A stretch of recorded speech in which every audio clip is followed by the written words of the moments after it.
Happy Monday, friends. I hope you had a nice weekend. It was a little bit soggy where Mr. DeJordy is, but hopefully we'll be getting some better weather soon. I'm going to pick up where we left off, and that is on chapter 10 in Charlotte's Web, which is called An Explosion. So, day after day, the spider waited, head down, for an idea to come to her. Hour by hour, she sat motionless, deep in thought. Having promised Wilbur that she would save his life, she was determined to keep her promise. Charlotte was naturally patient. She knew from experience that if she waited long enough, a fly would come to her web, and she felt sure that if she thought long enough about Wilbur's problem, an idea would come to her mind. Finally, one morning, toward the middle of July, the idea came. Why? How perfectly simple, she said to herself. The way to save Wilbur's life is to play a trick on the Zuckermans. If I can fool a bug, thought Charlotte, I can surely fool a man. People are not as smart as bugs. Wilbur walked into the barn just at that moment. What are you thinking about, Charlotte? He asked. I was just thinking, said the spider, that people are very gullible. What does gullible mean? Easy to fool, said Charlotte. That's a mercy, replied Wilbur, and he lay down in the shade of his fence and went fast asleep. The spider, however, stayed wide awake, gazing affectionately at him and making plans for his future. Summer was half gone. She knew she didn't have much time.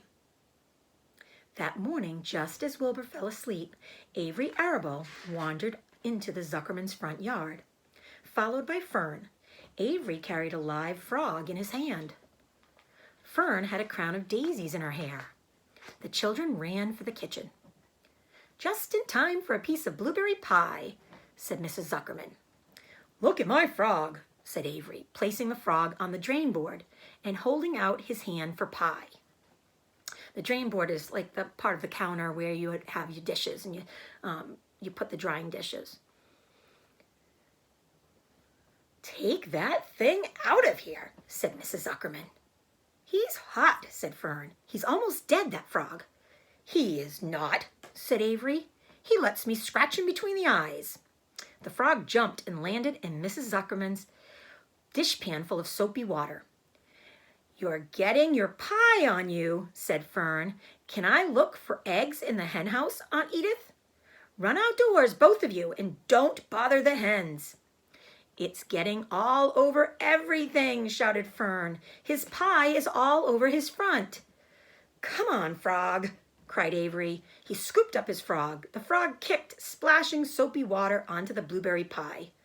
Another crisis, groaned Fern.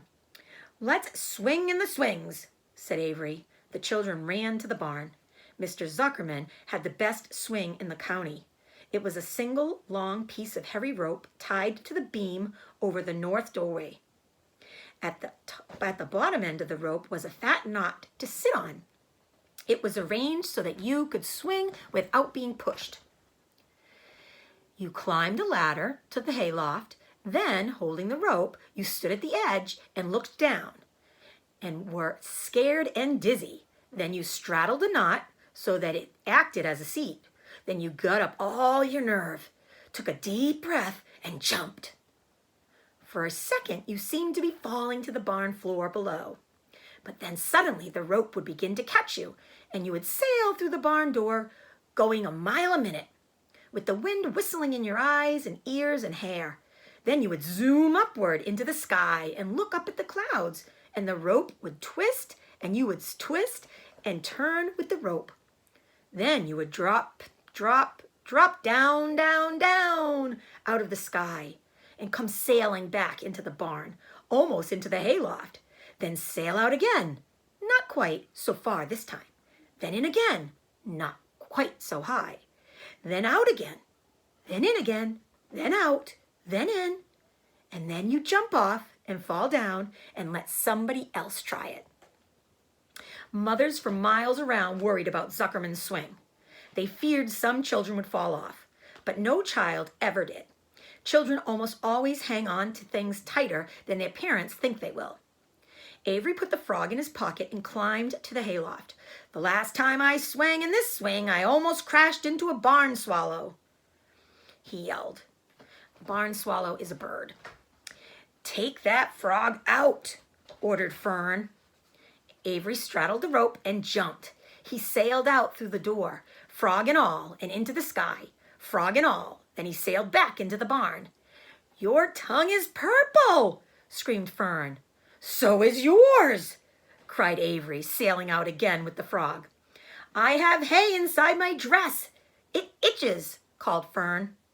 "Scratch it," yelled Avery as he sailed back. "It's my turn," said Fern. "Jump off." "Fern's got the itch," sang Avery. When he jumped off, he threw the swing up to his sister. She shut her eyes tight and jumped. She felt the dizzy drop, then the supporting lift of the swing. When she opened her eyes, she was looking up into the blue sky and was about to fly back through the door. They took turns for an hour.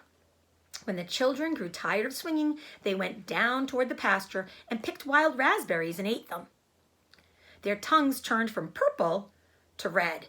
Fern bit into a raspberry that had a bad-tasting bug inside it and got discouraged. Avery found an empty candy box and put his frog in it. The frog seemed tired after his morning in the swing. The children walked slowly up toward the barn. They too were tired and hardly had energy enough to walk. "Let's build a tree house," suggested Avery. "I want to live in a tree with my frog." "I'm going to visit Wilbur," Fern announced. They climbed the fence into the lane and walked lazily toward the pig pen. Wilbur heard them coming and got up. Avery noticed the spider web, and coming closer, he saw Charlotte. So there they are on the swing. So that's the hayloft where Avery is. So they start up there and then they swing. Gotta be pretty brave, I guess, to go on that kind of a swing. "Hey, look at that big spider," he said. "It's tremendous." "Leave it alone," commanded Fern. "You've got a frog. Isn't that enough?" "That's a fine spider, and I'm going to capture it," said Avery. He took the cover off the candy box, and he picked up a stick. "I'm going to knock that old spider into this box," he said. Wilbur's heart almost stopped when he saw what was going on. This might be the end of Charlotte if the boy succeeded in catching her. "You stop it, Avery," cried Fern. Avery put one leg over the fence of the pig pen. He was just about to raise his stick to hit Charlotte when he lost his balance. He swayed and toppled and landed on the edge of Wilbur's trough. The trough tipped up and then came down with a slap. The goose egg was right underneath.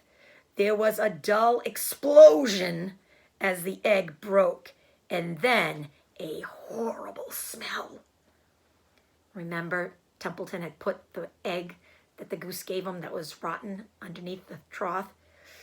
Fern screamed. Avery jumped to his feet. The air was filled with the terrible gases and smells from the rotten egg.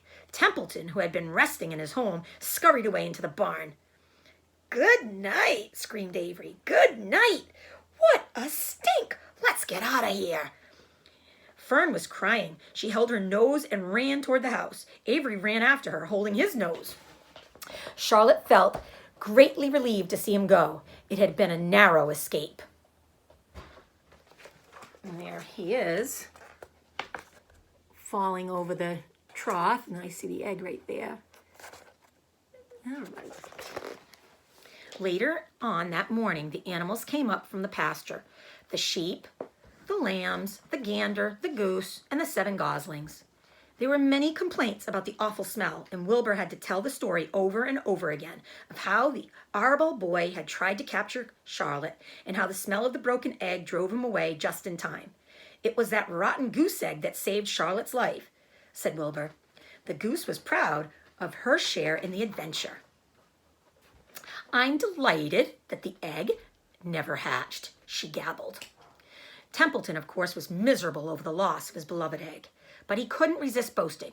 "It pays to save things," he said in his surly voice. "A rat never knows when something is going to come in handy. I never throw anything away." "Well," said one of the lambs, "this whole business is all well and good for Charlotte, but what about the rest of us? The smell is unbearable. Who wants to live in a barn that is perfumed with rotten egg?" "Don't worry, you'll get used to it," said Templeton. He sat up and he pulled wisely at his long whiskers, then crept away to pay a visit to the dump. When Lurvy showed up at lunchtime carrying a pail of food for Wilbur, he stopped short a few paces from the pig pen. He sniffed the air and made a face. "What in thunder?" he said. Setting the pail down, he picked up the stick that Avery had dropped and pried the trough up. "Rats," he said. "Phew! I might have known a rat would make a nest under this trough. How I hate rats." And Lurvy dragged Wilbur's trough across the yard and kicked some dirt into the rat's nest, burying the broken egg and all Templeton's other possessions. Then he picked up the pail. Wilbur stood in the trough, drooling with hunger. Lurvy poured. The slops ran creamily down around the pig's eyes and ears. Wilbur grunted. He gulped and sucked and gulped, making swishing and swooshing noises, anxious to get everything at once.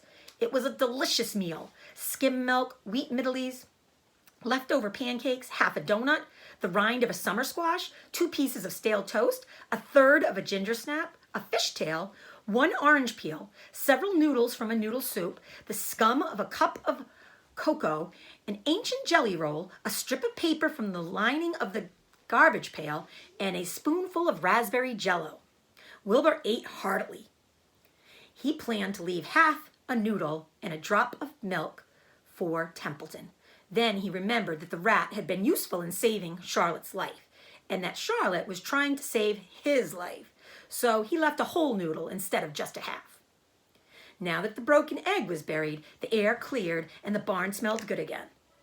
The afternoon passed and evening came. Shadows lengthened. The cool and kindly breath of evening entered through doors and windows. Astride her web, Charlotte sat moodily eating a horsefly and thinking about the future. After a while, she bestirred herself. Bestirred means that she kind of got herself up and came to attention. She descended to the center of the web, and there she began to cut some of her lines. She worked slowly but steadily while the other creatures drowsed. None of the others, not even the goose, noticed that she was at work. Deep in his soft bed, Wilbur snoozed. Over in their favorite corner, the goslings whistled a night song. Charlotte tore quite a section out of her web, leaving an open space in the middle. Then she started weaving, something to take the place of the threads she had removed. When Templeton got back from the dump around midnight, the spider was still at work. And that is the end of chapter 10. So chapter 11 is called The Miracle. So I don't know what Charlotte's going to be doing in that web, but something fantastic. So you friends have a great evening, and Mr. Jordy will see you tomorrow. Miss you guys.